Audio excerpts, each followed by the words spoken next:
An infrastructure report released by Deloitte East Africa this year suggested that mega projects over the last 3 years accounted for at least 20% of all total capital investments in Africa, with a cumulative worth of 56 trillion shillings. Kenya leads in the East African region. However, with the capital-intensive infrastructure projects like LAPSSET, Konza City, Standard Gauge Railway, geothermal among others, all will need critical project management if the public is to get value for money, as Dr. James Wanjagi of PMI Kenya chapter explains. When you start a project management allows you to have a very systematic way of doing things. It shows you how to initiate the project, how to plan the project, how to actually execute the project. But throughout the project, you have to monitor it and you have to control so that you make sure it's succeeding, right? And then it shows you how to close. That's one of the key reasons why. And with 304 billion shillings allocated for infrastructure, energy and ICT in the current financial year, Wanjigi says the country could reduce project failure by 31% or spend 30% less, improve productivity by 21% and have 19% of them delivered on schedule by involving project managers. If I said I'm going to spend $5, how am I going to demonstrate I spent $5? And value for money.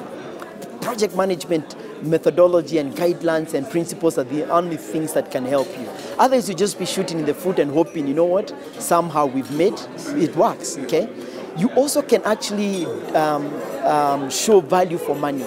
You can actually show an ROI for a project. You take a project, it's delivered, at the end of an X amount of time, the returns are your return on investment. So if you're putting in $1 million, in about 5 years you're getting 10 million, for example, specifically because you put in $1 million. That's a return. Now, you've said that you've been urging the government to at least try to set up a project management office. Yes. But let's look at this financial year, for instance. We've spent more than 300 billion in various projects. How much would you say lack of this office, the effects that we are having as a result? Either lost money or cost overruns.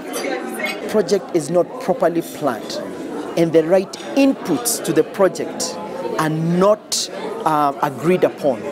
What you have is what we're talking about, overruns. Okay? So we say we're going to build 10,000 kilometers of road. Okay?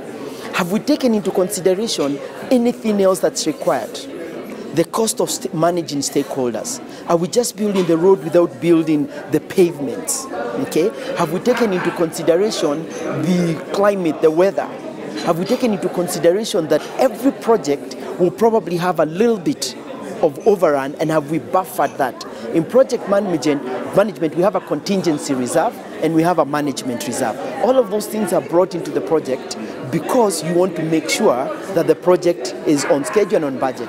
The country currently has only 240 certified project managers compared to South Africa's 2,800, Nigeria's 2,500 and Ghana's 450.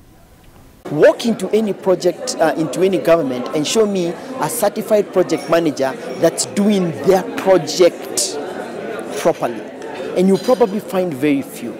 And that's part of the challenge that we have, because you need to have a project management office, set standards, standardizes processes, allows you to show delivery of projects in terms of numbers.